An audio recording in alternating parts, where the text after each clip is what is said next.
The sequence begins with the numbers 1, 1, 2, 3, 5, 8, 13, 21, 34, and continues indefinitely. Each number is obtained by adding the last two digits together. If we were to take a perfect or golden rectangle, break it down into smaller squares based on Fibonacci's sequence, and divide each with an arc, the patterns begin to take shape. We begin to see Fibonacci's spiral. The spiral in and of itself is insignificant. Its importance is revealed in where we find it. Take, for example, the sunflower. The display of its florets are in perfect spirals of 55, 34, and 21, the sequence of Fibonacci. The fruitlets of the pineapple create the same spiral based on the sequence. The pine cone does the same. As currents move through the ocean and the tide rolls onto the shore, the waves that bring in the tide curve into a spiral that can be mathematically diagrammed onto a plot at the points 1, 1, 2, 3, 5, 8, 13, 21, 34, and 55. Buds on trees, sand dollars, starfish, petals on flowers, and especially the nautilus shell are formed with this exact same blueprint. With each segment of growth, the nautilus adds to itself one more value on Fibonacci's scale. This blueprint can be seen around us on a small scale every day, but the greatest example of all is directly above our heads. At an average of 100,000 light years across, even the spiral of the galaxies above us are formed with the exact design that the tiny shell is formed. This sequence or blueprint appears to be the trademark of a designer, a proof of a creator.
An absolute cannot be defined, but we understand it indirectly, for this relative universe can never exist without an absolute creator.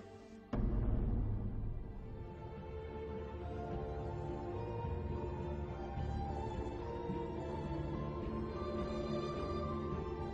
the Holy Prophet Muhammad is made to say, "Qul huwa Allahu ahad." Say, He is God, the one and only. He said, "Ahad," one and only. Jesus said, "Echad," meaning one and only. Moses said, "Echad," meaning one and only. What is the difference? It's the same word meaning the same thing.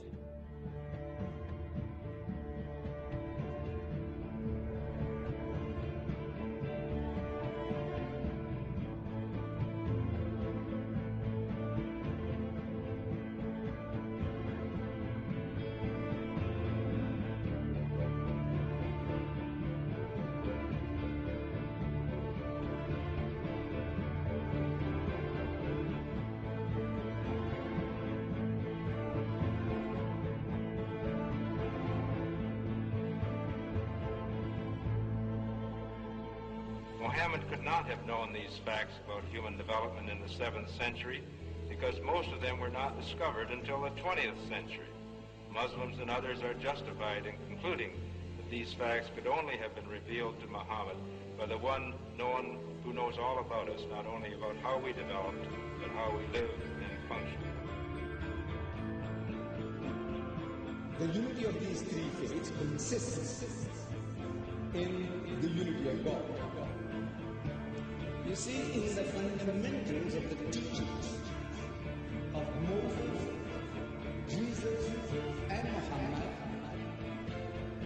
there is not an iota of difference.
But I have left you a book, revealed by God, the Quran, which is light and guidance.